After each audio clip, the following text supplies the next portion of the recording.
Bismillahirrahmanirrahim. Assalamualaikum warahmatullahi wabarakatuh.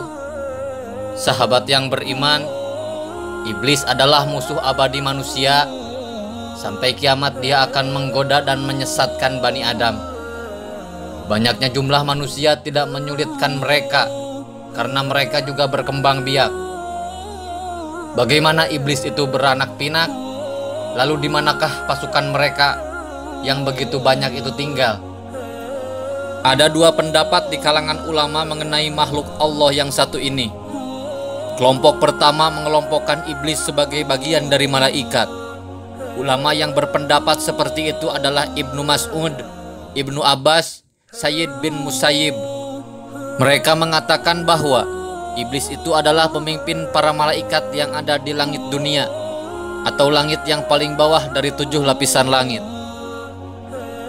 Kemudian Ibnu Abbas juga menambahkan bahwa iblis itu sebelumnya bernama Azazil. Ibnu Abbas juga pernah mengatakan bahwa iblis itu juga bernama Al-Haris. Golongan yang menganggap bahwa iblis itu malaikat mendapat bantahan bahwa jika saja iblis adalah malaikat, dia akan patuh pada sesuatu yang diperintahkan oleh Allah Subhanahu wa Ta'ala.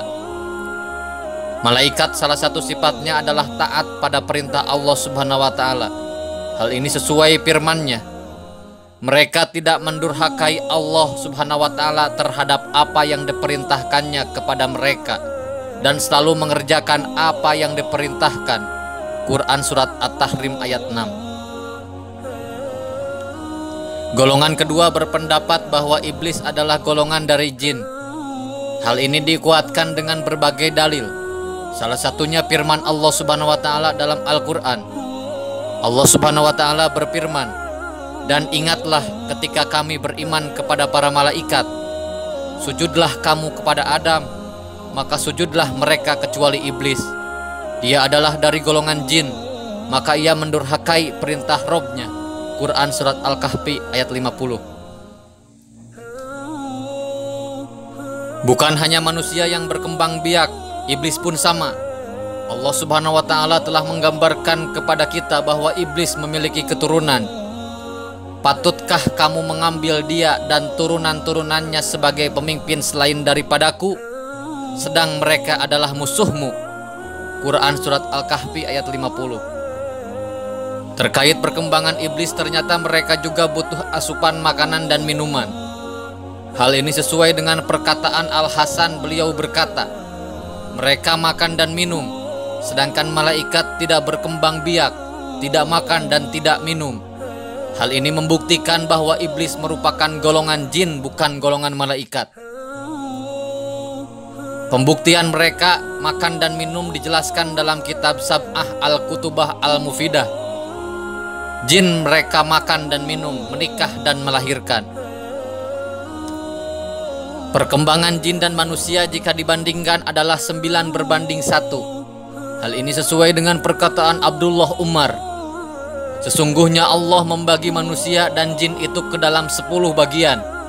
9 bagian adalah jin dan 1 bagian adalah manusia. Tidak seorang pun manusia yang melahirkan seorang anak kecuali jin melahirkan 9 anak. Hadis riwayat Ibnu Abdil Bar, Ibnu Jarir, Hakim dan Ibnu Abi Hatim. Jika melihat perbandingannya, tentu saja jumlah mereka lebih banyak daripada manusia.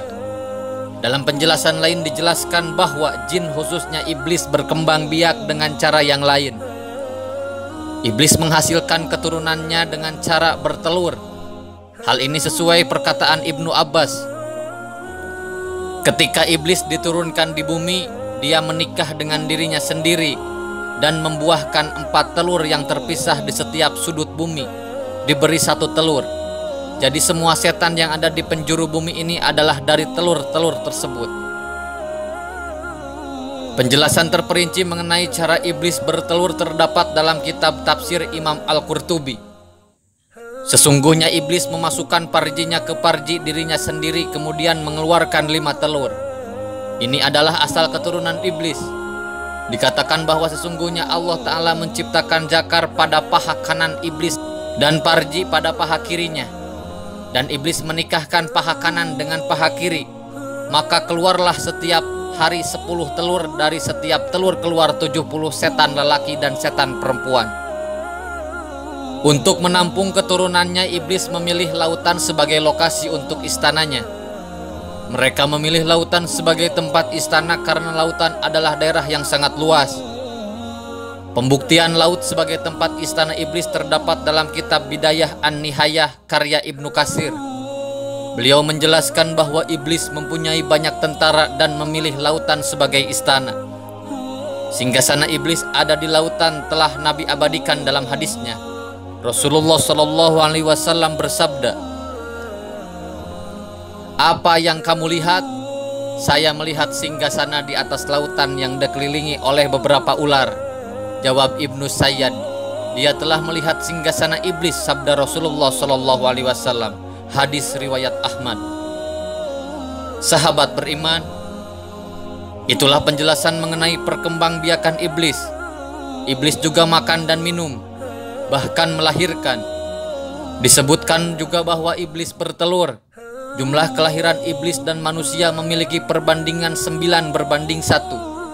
Jika manusia melahirkan seorang anak, iblis beranak 9 kali lipat. Dengan jumlah yang banyak mereka meminta kepada Allah Subhanahu wa Ta'ala untuk diberi kesempatan dalam menggoda manusia. Hal ini sesuai firman-Nya. Dia, iblis, berkata, "Terangkanlah kepadaku, inikah orangnya yang engkau muliakan atas diriku?